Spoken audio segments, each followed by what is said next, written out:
many books that stick with me. It's not often that a children's book has this effect, however.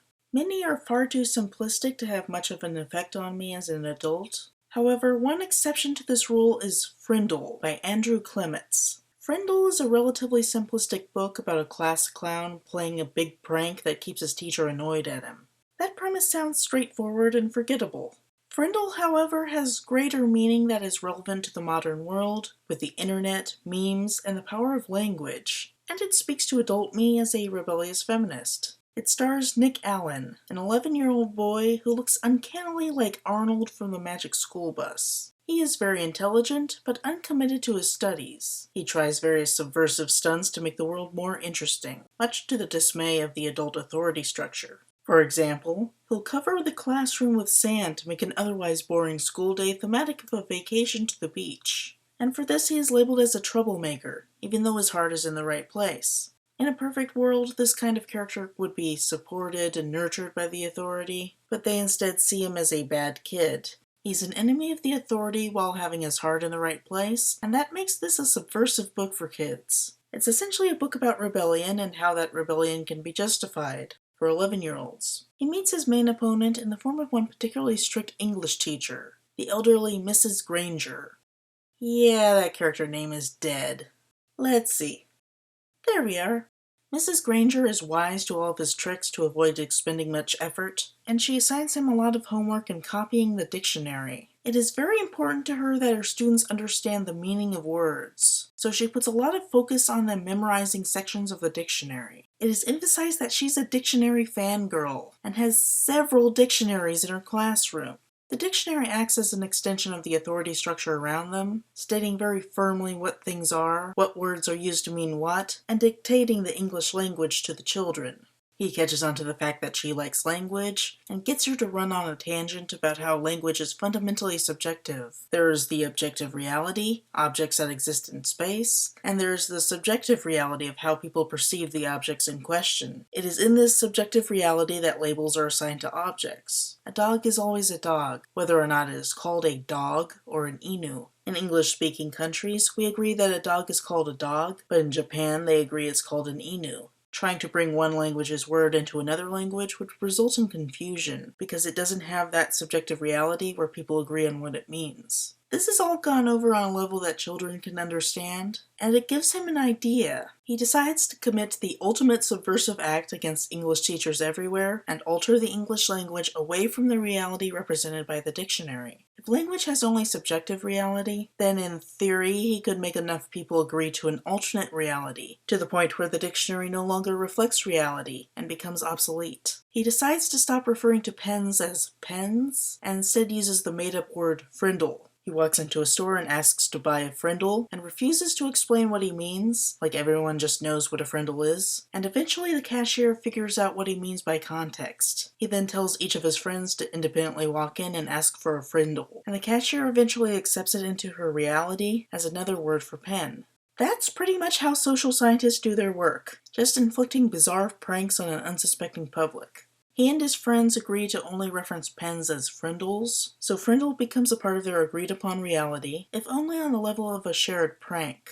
They take it into English class, where they have a forced conversation in which frindle comes up. Mrs. Granger recognizes it as the subversive stunt it is, and tells him to knock it off, but he plays dumb and just calls his pen a frindle again. She lets it go for the time being, and as a parting shot, he calls his pen a frindle. The frindle mayhem extends to a photo shoot, where the kids hold up their pens and shout frindle, instead of posing and saying cheese. And they can't reshoot because the photographer doesn't have enough film. One of the elements that dates the book the most, I think.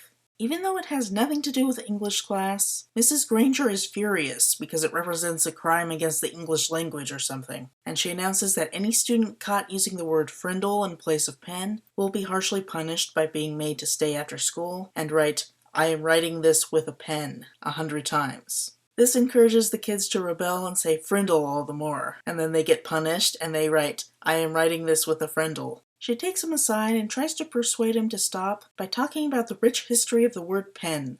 Wow. I mean, there's nerdy, and then there's Mrs. Granger nerdy. He says no. She then pulls out a sealed envelope, and tells him that she will give him the letter when it's all over. And she gets him to sign it with a date so he'll know it's the same letter when she gives it to him.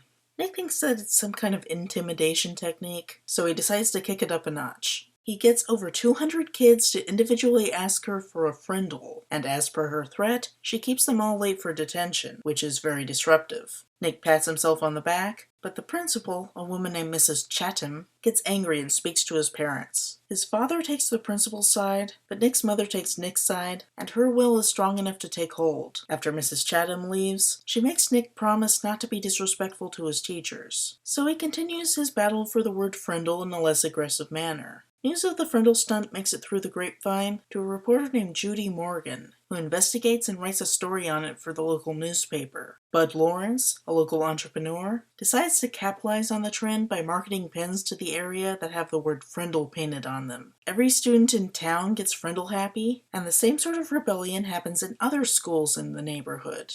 Just when things start to die down, Alice Lunderson, a TV news reporter in another town, hears about the story and reports on it in a national broadcast. The meme spreads throughout the country, and the whole rebellion starts in every town. Bud Lawrence's lawyer starts to get panicked about not having the rights to the word Frindle, so Bud scams Nick's father into selling the rights for far less than it's worth. Nevertheless, he invests it in a bond, and it ends up paying off later. For now, the war is pretty much over for Nick and his community, but it's huge elsewhere in the country. And as fallout from the Frindle War, Frindle enters common vernacular for the town. People just call pens Frindles, young and old. It's just a thing that people say now. Mrs. Granger de-escalates her efforts into a slow burn. She doesn't actively rage against the word, and she doesn't punish people for saying it, but she has a weekly spelling test where students have to spell pen, and like clockwork, the students spell it Frindle, and she marks it as wrong. Presumably this goes on for the rest of the year. At the end of the year, Nick goes to Mrs. Granger and asks for the letter. However, she mysteriously says that it's not quite over yet. She shakes his hand and wishes him a good summer, telling him that she was glad to have had him as a student. He smiles and thanks her, and then he goes on with his life.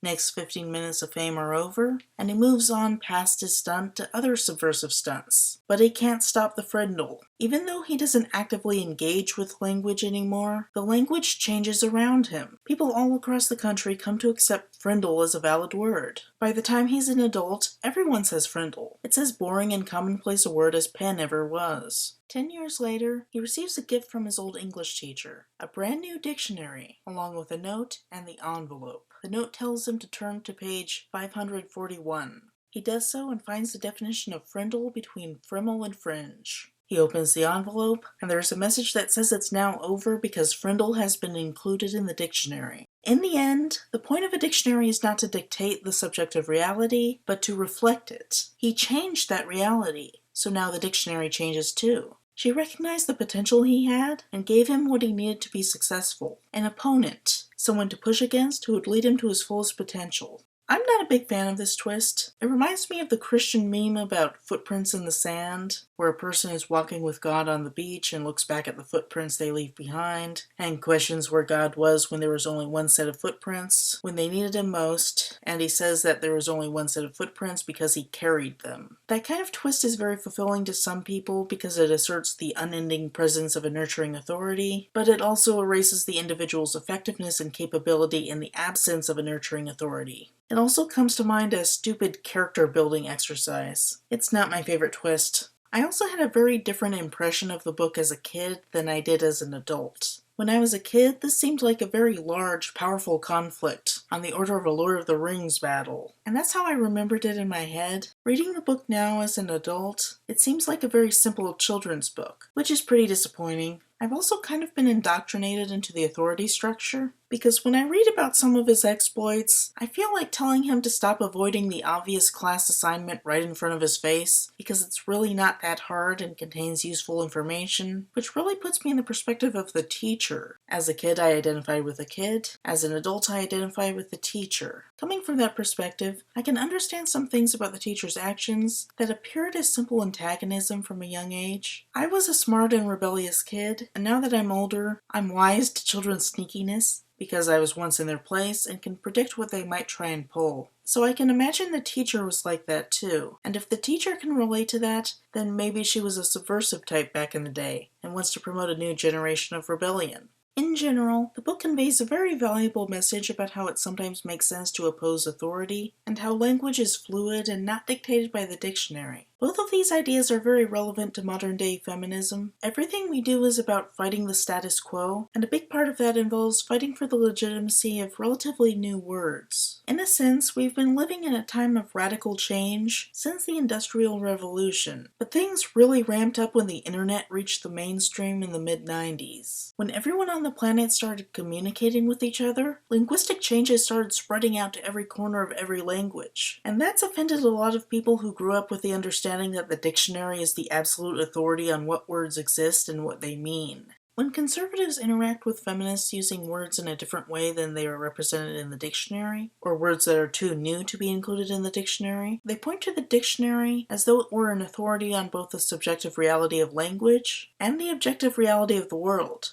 and declare feminist discussion invalid. But the truth is that the dictionary is a subjective reflection of a subjective reality, and has always been slow to catch up. Now that dictionaries are starting to change to reflect the changing language, it's being received as a radical expression of feminist ideology, and not reflecting the real language, because to them, language is stagnant and unchanging. They see it as a threat to the existing culture that feminists are transforming the perception of reality by altering the English language, and that dictionaries are becoming invalid for giving in to the feminist ideas. But the truth is that the English language has always been fluid and will always be ahead of the dictionaries, which will struggle to catch up because their purpose is to reflect a rapidly changing subjective reality. As long as there are groups of people that agree upon the usages of words, those words have subjective reality. Try as you might to suppress it, our language is constantly evolving. Memes travel much faster through an internet medium, and now more than ever can we see the English language transform. With leet speak and acronyms, we have numbers standing for text, and LOL being pronounced as LOL, and given its own spelling. The concept of dominating someone at a game has transformed into owning them, and because the O is near the P on the keyboard, frequent typo of pwn became a word in itself, and has an agreed-upon pronunciation. When Frank O'Connor went to Japan to market Halo 3, he played against local players, and was so impressed by the Japanese talent, he reported that he had been J-pwned, and everyone understood it. Though, honestly, he should have said that he had been knee-pwned, duh. And we're interacting with users coming from other languages, and some aspects of those languages are blending into English, like the Korean kek instead of lol, or the Spanish version of laughing as ha-ha, with J's instead of H's. Thanks to the magic of language, we now have the fabulous term Rickroll to describe being tricked into clicking a link to Rick Astley's music video of Never Going to Give You Up. Yeah, that's a word. Isn't linguistic evolution awesome? And a part of that is academic language leaking out into the general public. Using racism to mean individual people having biases based on race only holds subjective reality as long as enough people agree upon it. The academic meaning of racial prejudice based around societal power is the valid use of racism in an academic discussion, and that meaning is gaining power in mainstream discourse. The 2014 film Dear White People asserts the academic definition, and it seems inevitable that it will enter the mainstream consciousness enough that it enters the dictionary. And the same thing will happen to sexism and other feminist words. They're in the language now, and you can't stop it. Aside from the language part, Frindle is decent from a feminist perspective. It's obviously centered on a male character, but there is also a strong female presence in Mrs. Granger and many of the side characters. Even when women are presented as antagonists, they aren't demonized or anything, so it's okay. While it doesn't necessarily push boundaries, it has a healthy respect for its female characters. I'm not sure if Frindle would be received well by modern-day children or not. It really is grounded in the pre-internet 90s, and the ideas worked with may not make as much sense to them as it did to 90s kids. All the same, I would recommend it as a means of letting them know that their language can have a valid reality, and giving them a valuable message about fighting the system. Language is always changing, and you can't stop it. You can't stop the motion of the ocean, of the sun and the sky. You can wonder if you wanna, but I never inquire. And if you try to